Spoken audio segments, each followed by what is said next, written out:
Good to be back. Thank you for those of you who led us in this beautiful time of just a time of worship and resting in God's presence through the songs. It's been a joy getting to know you, to some of you, of course, at least. But I hope we will continue to nurture these relationships. What I call as relationships is what eventually enables us to continue this journey. Bible talks about spurring one another, encouraging one another, building one another. And I think this all happens in the context of relationship. I'm glad I could be with you. So just a quick recap. I started off by what is spiritual formation. So in a nutshell, I would say spiritual formation is all about how we have decided to become intentional, focused, to hang out more with Jesus. Right? That's because whom we hang out with and the things around shapes my life, and we have made a conscious decision to say, I'm going to hang out more with Jesus. So going to be more intentional, focused, as well as I'm going to be open for God to work through my life, in and through my life. I think that's the first day in a nutshell. And the second day, yesterday we looked at the default image of God. We saw that there is an element of gap between the default image of God and the professed image of God. And that seems to be showing up in the way I conduct myself, the way I live my life out, and things like that. And why it is so very important, because if I don't have a good image of God, a biblical image of God, I wouldn't like to really hang out with them, isn't it? So spiritual formation is all about hanging out with them. Imagine I'm looking at God as a policeman, who's out there waiting to, punish me when I go off the track, off the road. And I wouldn't like to hang out with that policeman, right? Or he's like my strict father, who's out there to discipline me. I like to keep away. You've seen teenage girls. And if, especially parents who don't know how to really handle this challenges of a teenager, they'll just try their best to keep away from you, because, you're constantly going after them. You are not doing this, you're keeping things in a mess, and, you're focused, you're doing... Anyway, so we wouldn't like to the kids like to avoid hanging out with you, because, again, it's because the picture. So, for spiritual formation, for me to hang out with God, it becomes very imperative, it becomes essential that I have a good image of God. And yesterday we looked at that, right? And I hope that helped you in your journey, and also able to identify your default image. And I think that happens as you intentionally start spending more time with Him. You also will get to know Him better. And I think, as I said earlier, try and spend time with the Gospels, and you become part of that narrative. And just focus on Jesus. Just focus on Him. Just see how He's going about. There's a guy crying out, He goes out and heals. There's a person, a prostitute, stoning, He's there. You just watch Him, absorb Him, get to know Him more. Because if I get to know Jesus, I get to know God. Because God has, revealed Himself through His Son Jesus, in His totality, in His fullness. So I think that's something I would really encourage you to do. Sometimes do one chapter of the Gospel, or just probably, if you get those times you want to just set apart, read the whole Gospel, one sitting. And with that, focus on Jesus. Okay, not trying to analyze, trying to understand, interpret, and just to focus on Jesus. You become part of that narrative. Okay, so that is what we looked at yesterday, and we have, of course, I introduced you to the imaginative prayer, and I know you can try it out. It's always going to be a hit and miss in terms of, we are just getting into certain rhythms which you're not used to.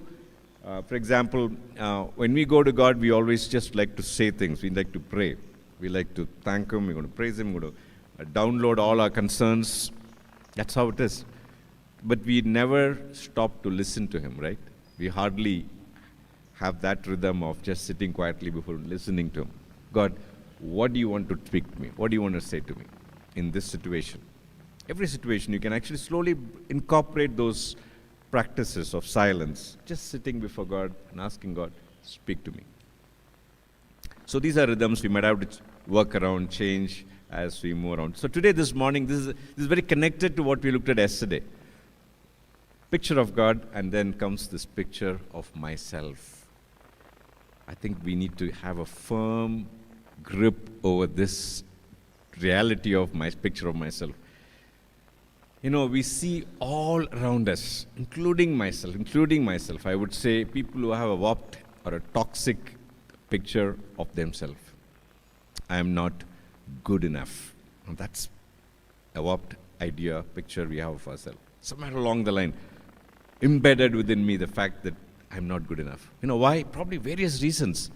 Let's say I come from a non-affirming background or environment of neglect and never valued.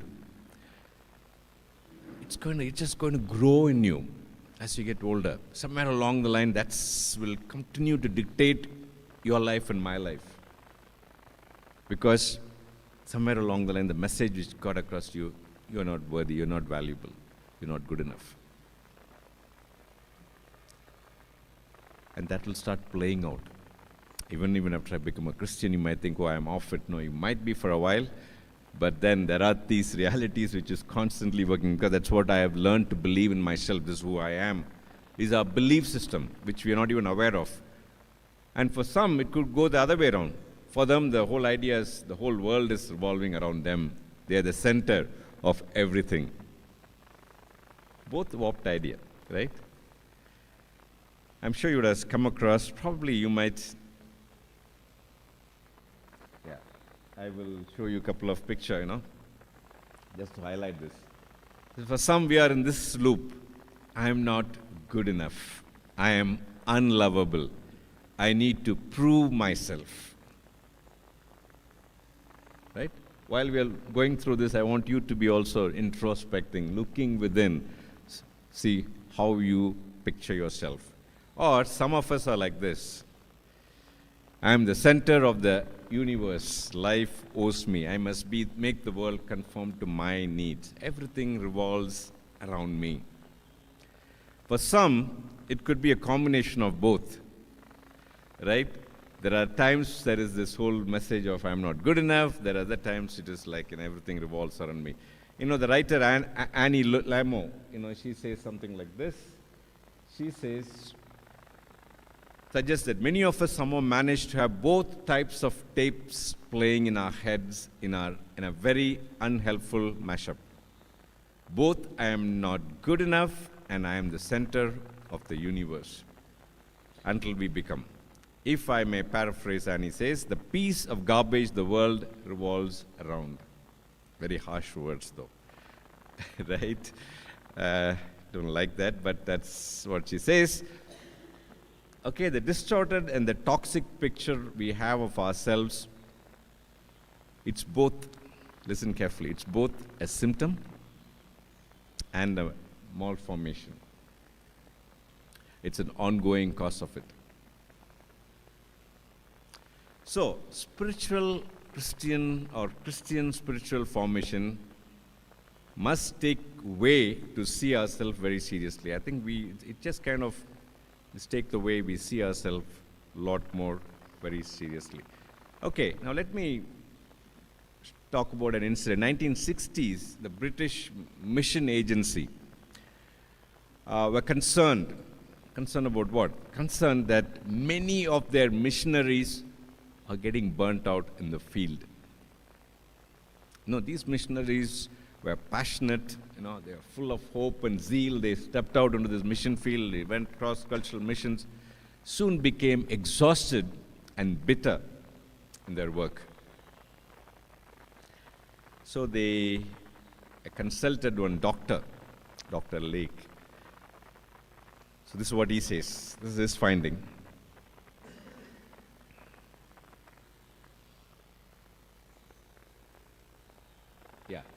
He says that the problem for many of these people was that they were trying to use their work to achieve acceptance. to prove their worth to God, to others, and to themselves. Lake argued that we can only do healthy, sustainable work when we are operating from a place of acceptance rather than for acceptance. When we realize that there is nothing we can do to make God love us more, and that there is nothing we can do to make God love us less.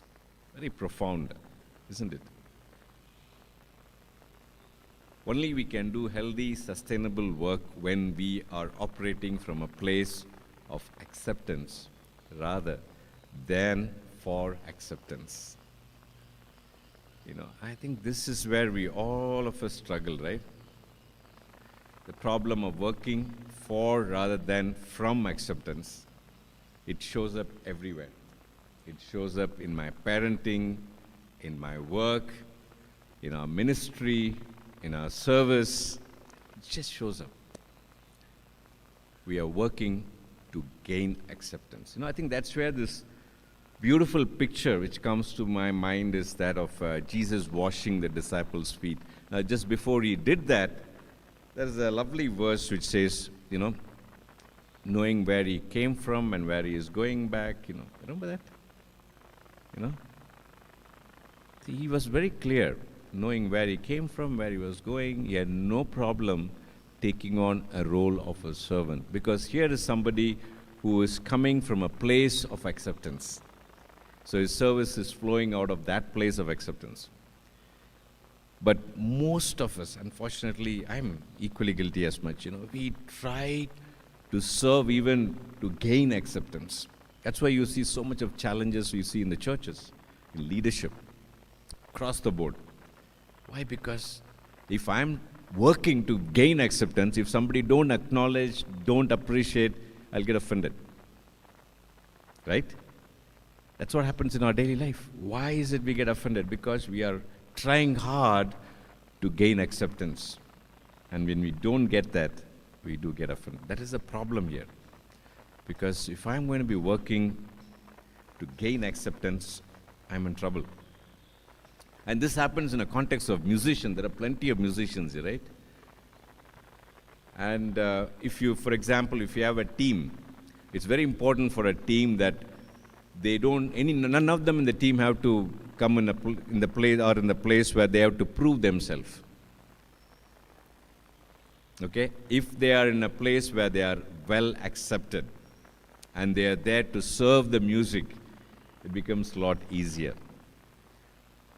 For them to take correction, willing to, take inputs from the other musicians, and it becomes a lot easier because they are in a safe place where they're well accepted in that team. But if you have a person who's doesn't feel accepted in that team, he's going to be trouble. He will have problem when somebody says something, he might take it as a critique. And you find, history, go back and see history. Great bands just couldn't sustain themselves. Why? Simply because they just can't work together. Always they fall apart. Very, very few bands which have stayed on for a long time. Especially you see this in the musical arena. Okay, so healthy Jesus-centered spiritual formation is all about learning to surrender your need to achieve acceptance. And that's the starting point for a healthy Jesus-centered spiritual formation. It is learning to surrender your need to achieve acceptance, even and especially in your relationship with God. I think when it comes to God, I think that's the starting point. I can't win God's acceptance. I don't have to try to win God's acceptance. You need to come to a place where, if I'm subconsciously, most of us are trying to win God's approval. Unfortunately, that's how it is. Through all that we do, we are actually eventually trying to win God's approval. But the thing is, we need to realize we are wholly accepted and wholly loved by God. I don't have to do anything to win His love and acceptance. That's, for me, is the starting point of spiritual formation. So I have been in ministry for 34 or 35 years now. And now looking back in hindsight, I think so many years in our lives, there were certain basics were clear because the starting point was good. But along the lines, I noticed, how much there is this reality of trying to win acceptance, approval of people by what I do. And it shows up in different contexts in different ways. Then I started becoming aware of it. And I realized, man, there is a serious problem here. There was a time I didn't care. We were in a particular environment where we don't even like to talk about what we do. But today is a different world out there. It's all about social media. You have to put everything out there. What you do has to be, highlighted, and whole world has to get to see. But we come from a completely different era where we don't talk about what we do. Even if we give something, we don't want to talk about it. We do quietly. That's what we are taught, and this the model of Jesus. So it worked well initially, and I was very clear about it. My foundations were very strong in that area, especially. At least I was not trying to. I don't want to do anything to show off what I do. It likes to be quiet, and I like to just be in the background. But then I realized as I grew in the leadership, and there are times it started showing up that I was actually trying to win approval because I saw the way I reacted in certain contexts. And I think it's not that it has gone.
I think it's not some accident happening. We are decided to be. You were made from love, for love, by love, and for love. Let that sink in.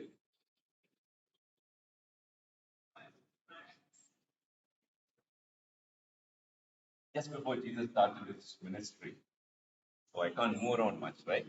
This camera, yeah. Okay, just before he started his ministry, but now he's come as flesh and blood, and that's again a big struggle. Many of us think he's like, I mean, yeah, we believe that he was 100% human, he was 100% human as well, and he's 100% God. We somehow like to lean towards the divinity part of it, which is don't really accept that. Imagine kind of back like here. That's never like God. That's why it's imaginary. You don't even know what would have gone for the first 30 years of his life, teenage years, what would have like he would have gone through. Think about it. Right? Just like you and me. And now he's on a mission. God, he's come on a mission. And this mission is going to be very difficult. Come to redeem the mankind. And I think in that context, when he was just about to start, where you have a voice from above that, you're my. I think that information was so very critical for even for Jesus to follow. Because he's going to be for the rest of this 3.5 years, he's going to face rejection, abuse, every possible thing, unimaginable things he's going to face. Betrayals, everything he's going to face. The only way he can continue to face those realities is he needs this affirmation from his father. Now, some of you might say, Jesus, that is Jesus, he's part of it, he's God's beloved. What about me? I am not his beloved, right? Okay, so let's come to that. And the second incident, remember the transfiguration. Again, the same voice, this is my son, the beloved, with whom I am well pleased. Listen to him. It was very important. Both his starting point of his ministry and now he's almost on the end of his ministry. He's going to go to the cross. He needs that strength. He needs that affirmation from his father. And father does affirm him and say, "You are my beloved." What about me? What about you and me? Are we beloved? On what basis?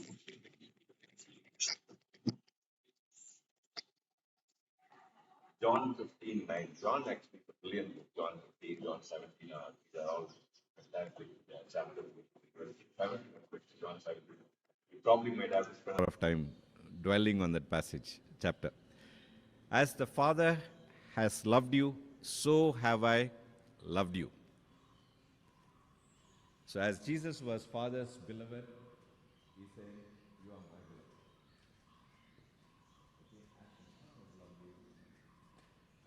Can you hold this? Because then they can hear you. Yeah, for them it is. Check. Oh, for them it will work. Oh, that's interesting.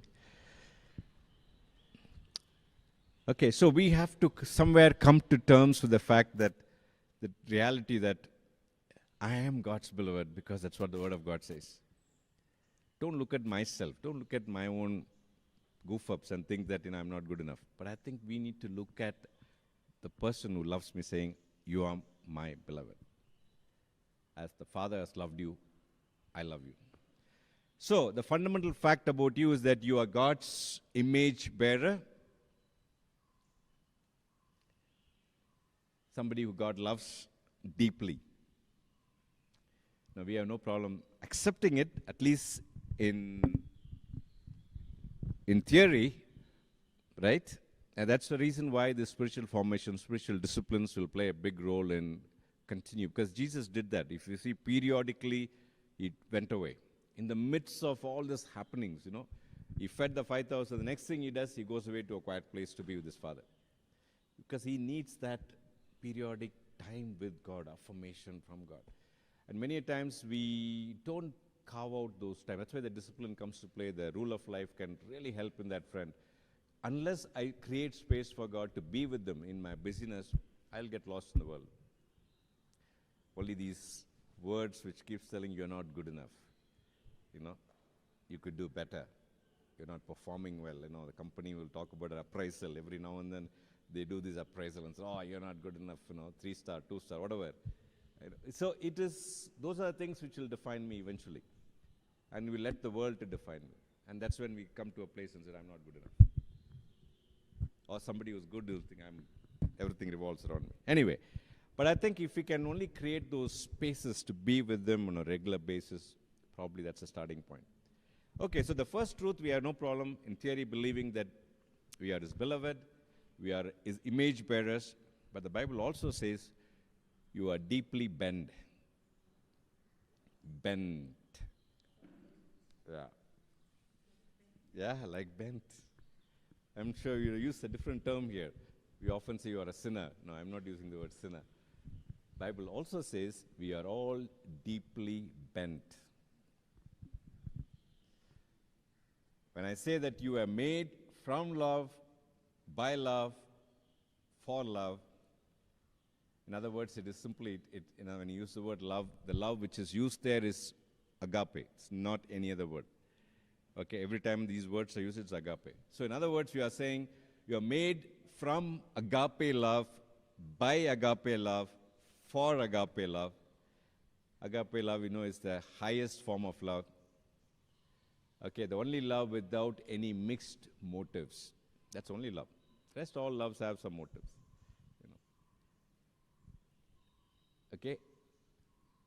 That means you are meant to find yourself and flourish as a human being by giving yourself away to God and to people in love.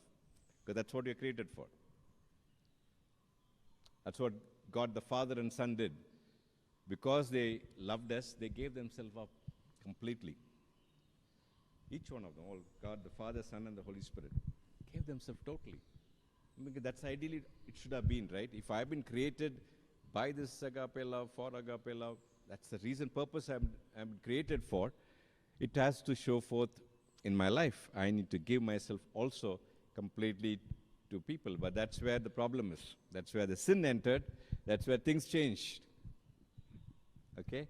Should have been, but it didn't happen. The center of gravity shifted from God to our nature, to ourselves. Instead of focusing our energy and love flowing outward to God and to others, we began to put everything and focus on ourselves. Everything, love, focus, everything became me. It started flowing in the wrong direction. That's what it meant by deeply bent. Okay? Instead of, I've been created for this purpose. I've been created to love Him and love others. That's what defines me. That's what I am created for. But sin changed everything. Now the focus slowly shifted from God, from people, towards myself. And that's what it means, bent. In fact, Luther and I think Augustine uses the word, Latin word for this condition. They say, incurvatus in se. It's curved on ourselves. That's what it means. So Luther argues that the Bible describes man as curved in upon himself to such an extent that he bends not only physical but also spiritual goods towards himself, seeking himself in all things. So profound. So profound. Look at today. Even spiritual things. Today, what is the most popular churches and theology floating around? Any idea? Prosperity. And what is prosperity? It's all about me. Health, wealth, and prosperity. Deeply bent. And imagine the church catering to that. Continue to be bent onto yourself. And that's the world in which we live. It is life, suddenly everything revolves around me. The center of gravity has shifted from God to people to me. That's what the Bible says when you're deeply bent or we are sinned. Any questions? Feel free to ask.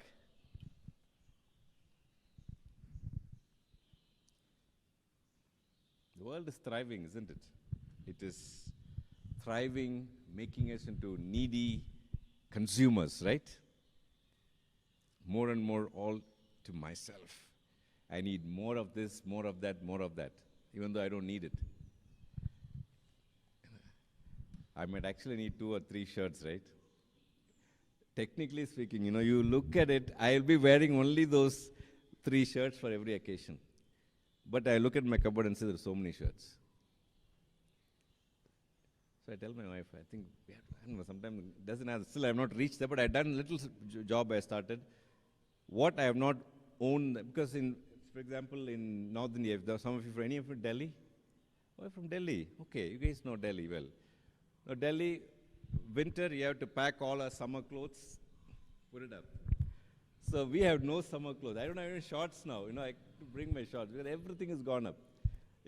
And we bring in all our wool and warm clothes out down there.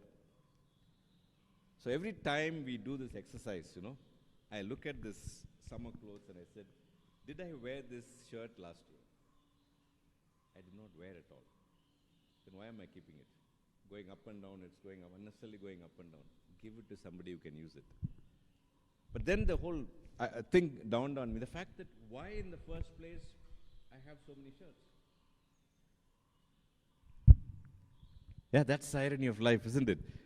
We don't need, but that's because we are so bent, our focus is on us, we want more of it, and that's what we call consumer. So same with food, so every aspect of our lives.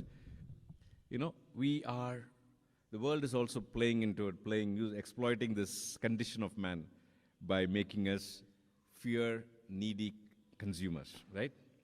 Fearful, needy consumers. But even in this fallen, bent condition, we do have the impulse to love. Agreed?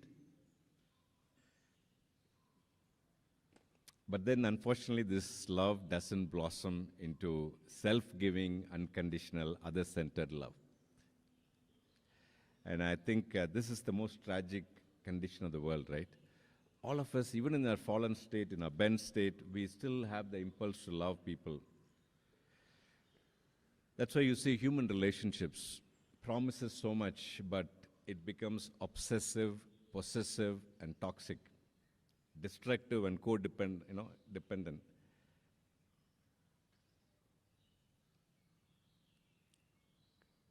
Not sounding negative, but the fact is that, truth is that, because we are trying to love in this bent condition, and the outcome is what we see in relationship that is exactly what it is.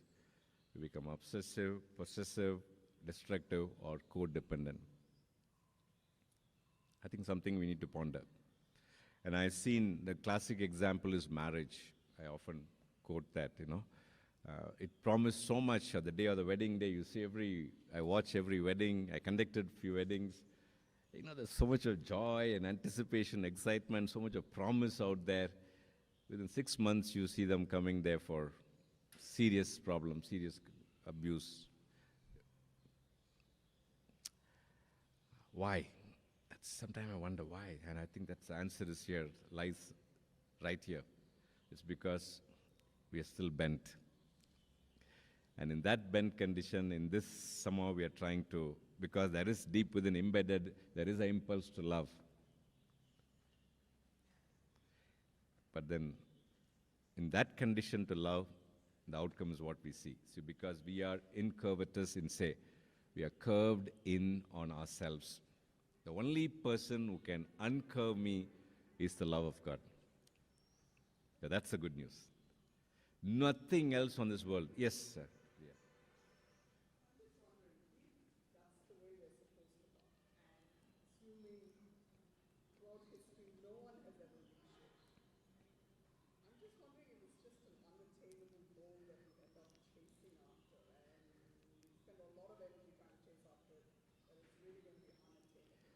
Yeah, good question.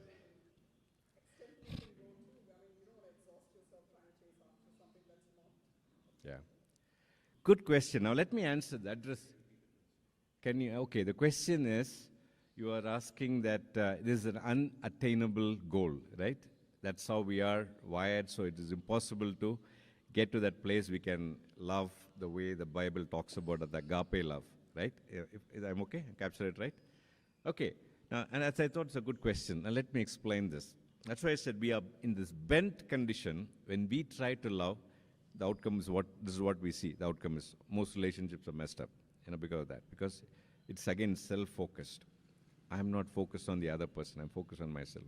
So most marriages, why do we get into marriage? If you're honest to yourself, you might say all the right things. The fact is you are looking for something in that marriage for you. Right? Subconsciously, somewhere along the line, we are looking for something. Not all of us are very noble and said, no, I tell my guy in premarital counseling, I said, marriage is not about what you can get, but it's about what you can give. So if you enter marriage with that mindset, you do better, way better. If you're going to enter a marriage thinking what I can get from this marriage, you're done. You will be disappointed. Within no time, there'll be squabbling and fighting. But you enter marriage with that idea of, okay, I'm not entering in this marriage to receive, but to give. If both enter that way, I think it becomes a beautiful starting point, a good place to start. Now, the answer to your question is, we are bent state, we are. But once the unbending process starts, you are in a much better place you see that starting to flow in me. See, because what happens in the evangelical world, we know all these things. The Bible says, love your wife. Husband, love your wife. So you know you are supposed to love your neighbor, you are supposed to love your wife. But the truth is, I don't have the capacity because I'm still very bent on the inside, because my focus on me, what I can get from it. And I'm protecting myself, even in relationships. We are so very guarded. We don't want to get hurt. So in that condition, it's going to be difficult to love because I'm still bent. But then, as God starts unbending you, and you starting to experience His love, more of His love in my life, and I'm starting to focus less of myself and focus more of Him, that's when this process starts. It's a process. It's a very slow process. It's one of the slowest processes. Spiritual formation, I would say, is the very slowest process. If I'm restless, then you need to deal with it. Because it's been 6-7 years. Anita and me often talk about it. It just takes time. But then the good news is you continue to pursue this path of start growing more towards shift my focus from myself towards God, towards loving Him. You see there is a change in my loving people as well, relationships as well. I'll give you again my example. I'm sorry, I keep quoting my personal example. My daughter will like the idea, but I'm just saying, I told yesterday about how judgmental and I was critical of her and the sense of being disappointed. But once and I couldn't, actually speaking deep within, I felt like difficult to even forgive her in that sense. Even though verbally I said. But you know what happened? The moment this process has begun, suddenly I see her very differently. I'm surprised. There is so much of love in me when I see her. I feel her, the small, helpless child she's, her own struggle. Suddenly her, I'm looking at from her side of things, her own struggle, what she went through. And that's starting to show in our relationship. Because she can also gauge that, you are not looking at me the way you used to look at me before, as a person who's disappointed. No, I didn't do anything about it. I only focused on one thing, is I started focusing on him. Slowly I started shifting my focus from myself towards him, my relationship with him, my love for him. And God started the slow process of unbending. Okay, it's something I'm not in charge of. It's not that I'm manufacturing here. Because most, as I said earlier, Christians, we know these things I need to do, so you try very hard to do those things. It's impossible. Love your wife. That agape love, it's like Christ loved, his body and gave himself up. Husband, you have to love your wife. It's just not possible in my own capacity. But we try hard, And one day the whole dam will burst and you will blow up and say, I've been trying to be nice to you all these years, And you don't appreciate this, you don't value what I'm doing for you. Bang, bang, bang, it's over, right? Why? Because it is only more my efforts to love somebody. It's the same with neighbors, same with church members, congregation. The person I've been serving, I've been teaching so much, but look at that fellow entered. It's just changes everything, isn't it? We get disappointed, we get upset. Why is it? Why? Because we are trying in my human fragility to love somebody, which is impossible. Definitely is. But you start off on this journey of a spiritual formation where my focus slowly shifting from myself to God in terms of in a relationally and starting to growing in a love for Him. I think it changes. The changes will happen. It will happen slowly. When I started off on this journey, it's a lot to deal with, okay? Lots to deal with it. I'll share a little bit. He asked me that I'll be sharing about my ministry side of things. I'll bring in here, I think it'll make sense. When I started off on this journey, I need to ask a lot of questions, even my motives, why I am doing what I am doing. Is it out of love or it's just more me-centric? And God revealed a lot of things to me. So that time I was with this organization, Nation Access, he mentioned, I was with the international team. I was part of the core team. One of the four vice presidents. I was the vice president of program development for around 12, 13 countries. I had a team with me, and I was also the national director of India for 20 or 19 years or so, 18, 19 years. So when I started this process, God was revealing few things to me and my motives, my reason why I'm doing what I'm doing. That is not out of love for anything. It's just more out of somewhere along the line. Initially, probably might have started off with a concern for people, concern for pastors, but then it has changed over the years. And God told me to step down from everything. Okay? So I go for one of these meetings and I tell them, listen, I want to step down from all my titles. I said, I don't want to be a vice president. I'm not going to be part of the core team. I'm going to be off my national team.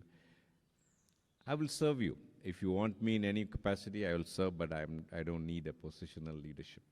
They were all taken aback because they thought I'm upset about something. That's the normal tendency, right? We think he's got some problem with the organization or he's got upset with something. I'm trying to tell them, no, nothing. I have no problem. I love this community. But just that I'm dealing with something in my own life, so I had to step down. And the second, as I continued this journey, came the pastoral leadership. And I was still the pastor, and we had this typical church model, a congregational model. And again, the same question came, do I really love my congregation, or I'm just trying like a ringmaster, trying to make things happen, pushing people, running programs, constantly driving things. Again, God showed, no, you don't have love for people. And I noticed, more you started this journey, you will see yourself. It's like almost like you stand naked before God. Nothing, I can hide nothing. Everything is so out there. I said, okay, in that case, then I need to do something about it. And that's when we decided to change the whole model. This was happening for a while. This God was starting to work in my, dealing with me on this area about me being that pastor out there. Okay?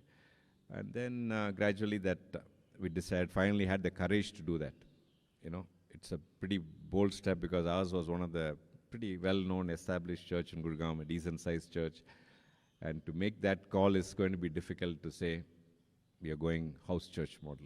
It's going to be called, we don't even use the word titles like house church because we associate with certain things when we talk about these names. So we say we call ourselves Christ communities. I said we're going to be, because that's where my heart was. You're going to be small communities across Gurgaon, living out a community as children of God, learning to love one another, care for one another, and also loving your neighbor.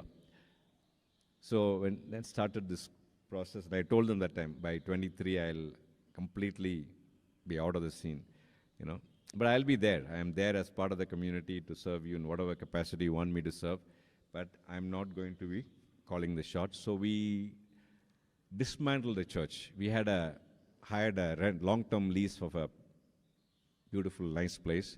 It can hold 200 odd people.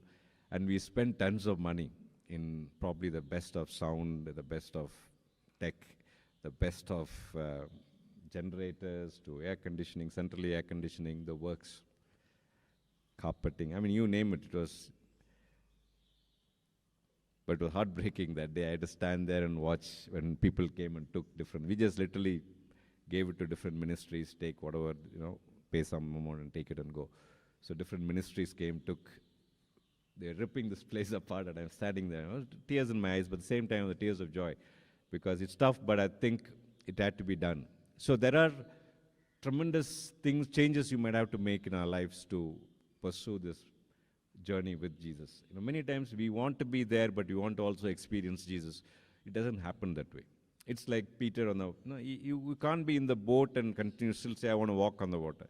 If you want to walk, you have to step out and walk on the water. Otherwise, you'll be like the rest on the boat. You can see others walk, but you are still there in the boat because you prefer the safety of the boat than the challenge of walking on this water. I don't know anything. I don't know what lies ahead for me. There is no financial stability, nothing. I still have a family. But I knew, but if God is calling me into something, He will take care. And my wife also has such tremendous faith, and we said, no, He'll take care. I said, sometimes I'm as a head of the home will think, but we still have a daughter. We have another at least 12 years commitment to see her education and to get married. Other one, of course, she's earning well, she's saving well, she's earning more than both of us together, put together. And so she's doing well, she's saving, she's looking at ways to put in the money. So she will take care. She said, I'll take care. You don't worry about my marriage. You take care of this. The younger one, she tells us. No. And so that's the reality of walking with Jesus. It's an adventure. But you should be willing. But many of us still want to control things, want to be in charge of things. At the same time, we want to experience Jesus. No. That's why I said the first day, focus and openness, very important. If I'm going to focus, I also need to be open, what the Spirit is doing. Sometimes you have to do such tremendous things, drastic steps you might have to take.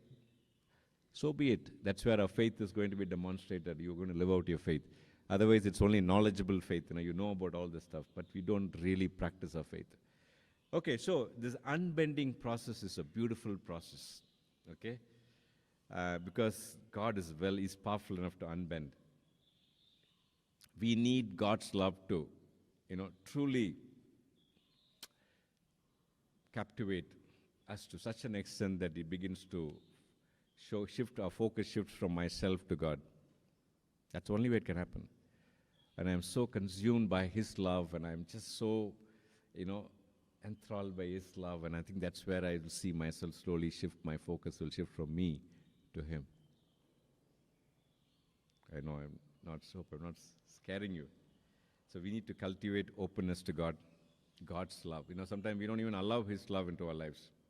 We need to allow His love to pervade every area of our lives so that He can start this unbending process. And God wants to unbend us. That's what He loved. That's why He came down. That's why He died on the cross, just for that sole purpose, to unbend us. But mind you, it's not that He wants to unbend me because so that, you become lovable. No. That'll be the wrong way to approach it. He came down and gave Himself up so that because He loves you and me. Okay, so that's why this soul spiritual formation is going to be a very important process in our lives. If it becomes Jesus-centric, our life become, Jesus-centric, and I'm going to more and more, grow in my love for Him. And that's the only place I'm going to see myself unbend. Because I think the easier format today we are very good at do's and don'ts. We have a list and easy to follow that way, Jesus, because you're still in control. That's what happened to Pharisees. They were still in control of things. Okay, that's a difference. I would say the difference between religiosity and spirituality is that religiosity is something which you can control. Spirituality you can't control. You're no longer in control. And that's why you see, all of us somehow inherently we prefer religiosity than to spirituality. Because spirituality it's a journey with Jesus. It's like a walking in an unknown territory. You don't know where He is leading me, what He's going to do. I don't know. I have no clue. Moses, Abraham, God said, leave and come. He went. He doesn't clue what was happening. It's the same journey of adventure with Jesus. But then, since we don't have that kind of faith because we don't know Him that well enough, probably don't have a good image of God, we still prefer to control things. Right? And I think spiritual formation was all about letting go. And I'm going to journey with Him. Journey of loving Him and experiencing His love in my life. And what happens, you'll see yourself slowly becoming more and loving towards God and loving towards people. It's a very natural overflow. You don't have to manufacture it. But right now, Christians, most of us are only we are trying to be nice, trying to be loving, trying to be caring. But little push comes, everything changes, right? I remember a friend who was, often used to say, he's a tough guy before, sometimes you say, sometimes I feel like showing my true nature. I'm just controlling myself. I said, yeah, that's the problem here, right? Because that means there is no real inner transformation. You've been trying. God wants to unbend us, and He's committed to that. So here's the truth, okay? We are almost come to the end of it. You are deeply, deeply loved, beloved. You're loved, but also deeply bent. Only when we're starting to lean myself towards His belovedness, and we're going to trust Him more and more, we're going to see our life, this unbending process starting to take place in our lives. So, as we journey along, as we are looking at our own lives, and this is just a process, as I said earlier, it's a slow process, but it's a beautiful process. It frees you, slowly, you're starting to experience God's love, because I have come across over the years we worked with, of course, many people in different capacity. I have come across many who, in a personal conversation, they say, actually, I really don't experience His love in my life. Because I know about all of that, but personally, I don't have any real experience of His love. Okay? And I believe at the core problem is this, where this lies here, where we have not really journeying with Him. We are not really allow Him to unbend us so that we could love Him and experience His love in our lives. But we are still trying to be a good Christian, probably a good disciple. Okay, so this morning I'll stop with this. We have some good questions for you to ponder. Any questions you have right now you want to ask me?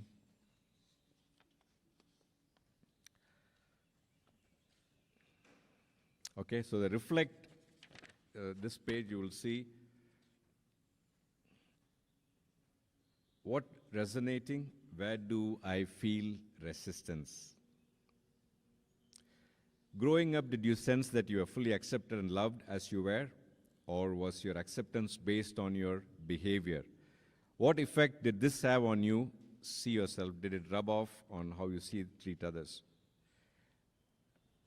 Okay, then you have questions which you can spend time discussing. And after you finish your discussion, I want you to do this exercise. Go to the last page. It's a beloved prayer. Okay, simple, small prayer. You're saying, together, you can do that as a group. Each one can pray beloved prayer. Jesus, you are the beloved. Jesus, I am the beloved. Jesus is the beloved. And then you can incorporate this into your daily life. Okay, every time you get up in the morning, you can say this beloved prayer. Every day, morning, afternoon, evening, during the day. And 1 minute probably in a day, ponder, look at yourself and say, I am His beloved. Just bring in these practices, it will do wonders. Okay, so I will close with this, and you have, I think, time for reflection and in your smaller group discussion. This afternoon, I'm going to help you to make your own beloved charter, which will become your source of reference. Every time we can create that charter well, you can look at it and read that and probably remind yourself time and again your belovedness. Okay, and I think this is very crucial for our life, because imagine if I'm going to live my life, let's say this is my graph, this is my life. And if my life depends on people's love, people's affirmation, people's acceptance, it's just going to be going up and down like this. Like the graph will be more like this. And that's the world in which we live, right? Sometimes very brutal, cruel. But I think this is where this whole reality of the affirmation of being God's beloved, if my life centers around that reality, in the midst of all this, you will continue to enjoy your journey with God because you are affirmed by God and you're loved by God, and you know that you are God's beloved, irrespective of what people say. They might look down and say you're useless, you're good for nothing, you're a failure. Doesn't matter. I am God's beloved. You know, that reality you need to cultivate that by constantly being in His presence through some of our spiritual disciplines. So I'll close with that for now. I'll invite Arpit